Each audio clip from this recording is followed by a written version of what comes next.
Welcome to Grow My Etsy Shop podcast, the drips of knowledge you need to start growing. Hey, welcome. So hopefully you guys are having a decent September here as we're starting to move in more towards the fall season. It always gets a little bit better in Etsy traffic and whatnot. So let's talk about something Etsy related here, which is the Etsy Save and Share. So if you haven't heard, Etsy is kind of launching this thing now. There isn't a whole lot of data on this yet. So there are things we don't know. So just so we're all on the same page here, I don't recommend jumping in and signing up for anything that Etsy does right off the bat. Take some time. It's not going anywhere. Feel it out. Make your decision. So I would not recommend to make a decision today, but instead let some other people go and then see if it fits, because it's not going to go anywhere. There is a lot of money invested in this program for Etsy. The technology that's needed to be able to properly track, and it's almost like an affiliate program, but a way to reduce the fees on your end. So let's look at the big encompassing problem here that Etsy has. Etsy needs more traffic. Etsy, that's their business model. Etsy has one business model: bring buyers to their platform. That's it. That's what they do. It's your job to convert those buyers. It's your job to do all that kind of stuff. The shareholders are looking at are what is the revenue that is coming in, and a big portion of revenue or an indication of growth is your bottom line. How much money are you making, and how much visibility is taking place. So the reason Etsy is launching Share and Save is that they were wanting to find ways for you as shop owners to run traffic to Etsy. If you do that, and let's talk about this as well. Most businesses and most companies try to reward people without giving out money. So think about when you're in a Facebook group and you're like chatting away, and then you get this little badge next to your Facebook group that's like top contributor. And you're like, oh, cool, I'm a top contributor. Like, did you get paid? Is it monetized? Nope. You just get a nice little badge. And that's usually step one into trying to motivate people to do things. It's let's create a reward system that has no currency and give this to people and see if this helps. So, Star Seller is a great example of this. As of today, Etsy has said, no, Star Seller doesn't really help you rank. Okay. So it might be something that helps, and that's where a lot of people are at. Well, what about, humans who look at that and see Star Seller? Are they more at ease? Yeah, I think so. I think that's where becomes helpful. So what is this Star Seller thing? Why is Etsy saying, hey, if you get what's crazy is I had two people in my growth program, and one of the person during the thing was saying to the other one, hey, I really like your product. And she ended up buying the product. So they ended up having a conversation via Etsy. And then they moved it to Facebook Messenger. And he ended up creating the product and sending it to her. Anyway, because they had dropped off on their conversation, she was the buyer, not the seller, the buyer. And she had dropped off responding to the seller. They dinged her Star Seller for her shop as a seller. Isn't that nuts? Anyway, so even as a buyer, make sure you're sending those thumbs up, which is so funny because they're on their end, they're trying to do what they can to get everyone's just responding to each other as fast as they can, buyers and sellers now. Okay, so back to this.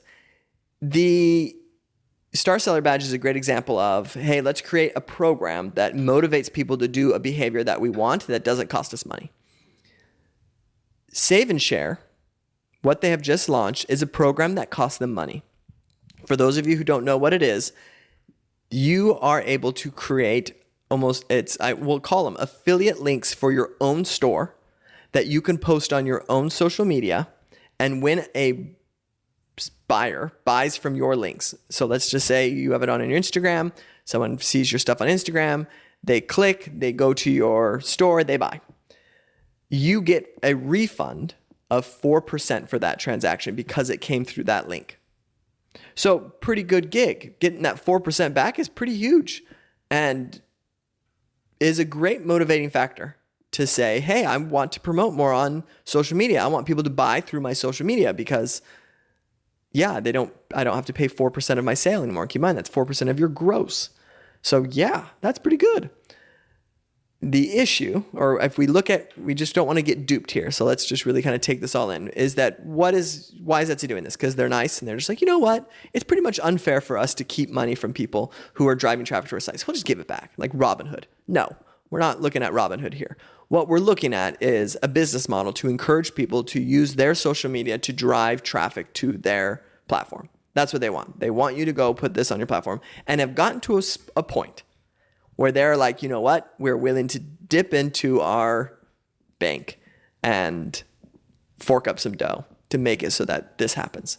So that's what they're doing. They're dipping into the bank, which means this is something important to them. Usually that's what this is an indicator of, hey, this is something that Etsy, I would say it is top of their list of things that they need. So what are we learning?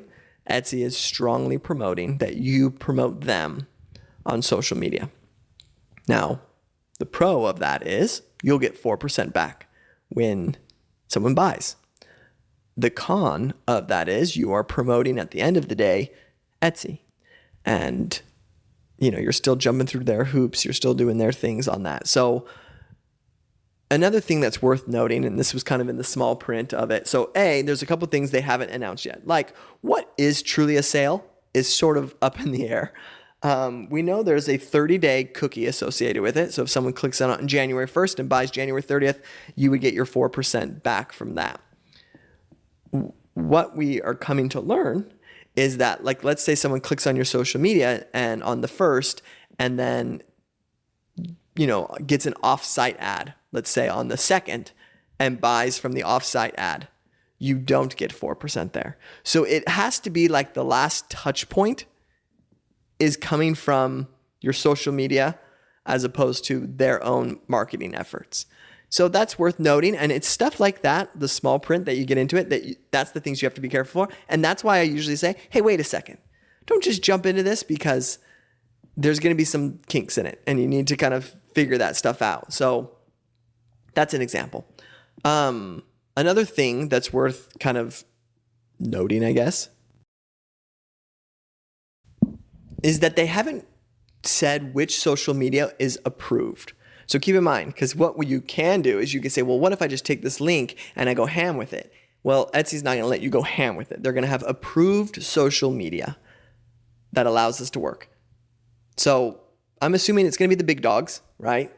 But here's what I would love is if they properly track your sales. So keep in mind, for us Pinterest people, you know my feeling about Pinterest. I've walked through a lot of Etsy shops. I've seen a lot of stats. I've seen it all. I see that Pinterest is fantastic at getting views. But for some reason, and now you may be thinking, well, that's weird, right, Jared? Well, it is weird that they don't convert to sales. But there's other platforms that do this. If I'm in paid marketing, is what I do. I'm a growth marketer, and I oversee the paid accounts of these bigger software companies. LinkedIn is very similar. It's hard to get someone to take action on LinkedIn. We can get eyeballs. We can get people engaged. We can show things. And we know they're our target demographic. It's just something with the platform. Something about the platform is a disconnect that makes it hard to convert someone on that platform. Pinterest is another one. I don't think Pinterest knows what they are. They seem to be having identity crisis as well. And they have their ads and they're doing their things. And I just feel like they're sort of flopping around trying to figure this out, because they have the same problem that most Etsy sellers who put a lot of emphasis in Pinterest have, which is it is great for views, but for the amount of views that you get, it doesn't convert at a high level.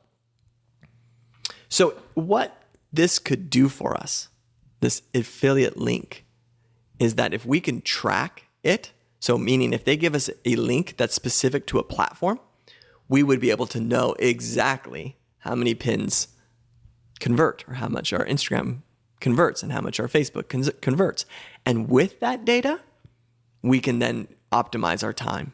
So if we look at the data and say, look, I had a couple pins that brought in some sales this week. Dude, go ham. Let's go. Where we don't typically know that, right? Sometimes we get our sales and we just move on with our lives and we just assume, oh, yeah, I've got a sale on Etsy. But and so that's kind of, I bet Etsy doesn't want to reveal that data. So my guess is they might clump it. Etsy has the technology to tell you that. Etsy could tell you right now, today, yep, you've had 10 sales come to your shop from Pinterest. But they purposely don't. I believe they purposely don't. I think it's to discourage you from seeing the power that your social media could have or that your marketing efforts could have. And then you start, like any normal human would, they would start to say, wait a second, half my sales came from Pinterest and I'm paying Etsy money for this. What's this about? Oh, so I'm going to start my own website and launch my own brand. Like, that's what they don't really want. So we'll see. But the hope is, that they do, that we're able to see that information and we can make decisions off of that. So from that standpoint, I'm excited for that. Overall, my overall thought is I'm glad that Etsy's doing this. I think it's a step in the right direction for Etsy, their platform, their growth, and allowing people who are comfortable on Etsy and don't want to launch their own website and don't want to do those things and don't want to have to worry about traffic as much, but, can promote and put stuff up. So let's start to pivot this conversation a little bit on, if you do sign up, what I would recommend. I recommend, that's funny, I just had this core memory jump into my mind. When I was in 8th grade, I had a history teacher who used to just stare at the ceiling. His eyes, I don't know what they're wrong with them, but they just went straight up. And he used to never say anything direct. So he would say I recommend you do your homework assignments by Thursday. You were like, okay. I recommend that you focus in on this paragraph. Okay. It was super strange. Anyway, I recommend, if you are signing up and are gung-ho about this and are kind of, have the mentality of, I'm an Etsy person. I don't want to mess with Shopify. I don't want to mess with building something above. I just want to kind of ring Etsy for what they got. Well, then you're probably the perfect demographic of someone who's going to say, then give me the affiliate link. I'll still pay fees for my sales, but I don't want to pay less if they're coming from my social media. Great. So here's what, and keep in mind, this could be a part-time thing, meaning you are not going to commit the rest of your life, but you're just hey, I know in the next year, I'm probably not going to be running traffic to my own stuff here. So might as well. If that's kind of you, because keep in mind, if you even have your own website or you need to be running everything to your website, there's no point if you're paying to have a website or you have a website and you're running traffic to Etsy. There's no point whatsoever. But if you don't, and you're kind of saying, I don't have the time for that, or this is where I'm at, or I get plenty of business from Etsy, then here's what I recommend. Is that you put it on your social media. That's what I recommend. But now here's the question. What if I'm not a big social media person? So here's kind of the bare minimum, or here's the technique that you can use. I want you to get on TikTok, Instagram, just download the apps. TikTok, Instagram, Facebook, Pinterest. And I want you to get your name locked in. So grow my Etsy shop. I think I have a Twitter. It's not Twitter anymore. It's X now. I've never X'd in my life. I don't know what they call it anymore. But I have the name because I just, cover my bases. Just don't want someone to start one. And so you just kind of get your name out there, get it. You then create 9 posts. For whatever reason, they've done the research. 9 is enough that it is trustworthy. When it's at 9, people are like, okay, it's not necessarily that they're going to follow you. Oh my gosh, this person 9 posts, I'm going to follow them. That's not how that works. Meaning that if they found you, if they just looked you up, if for whatever reason, 9 is enough that it can convert someone. It can move someone that they're warmer. That's a good way to say it. So 9 posts. And here's what I would put for your 9 posts. I would do 3 posts of your products and kind of scatter them. So not 3 in a row. So you kind of do 3 posts of your products where you're showing your product. We'll call it a spotlight on a product. In the captions, you're going to write about the product, let them know great things about it, yada, yada, yada. I want you to do 1 post on you. And I prefer that you don't just take a picture of you and your dog at the beach, but that you're in workshop.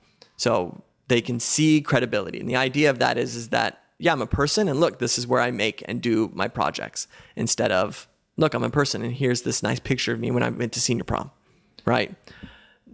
Number 3 is a lab picture. So similar to kind of what I said, let's just say you're a candle maker. You can have a picture of you kind of wearing your apron, holding up your candles. This is who I am.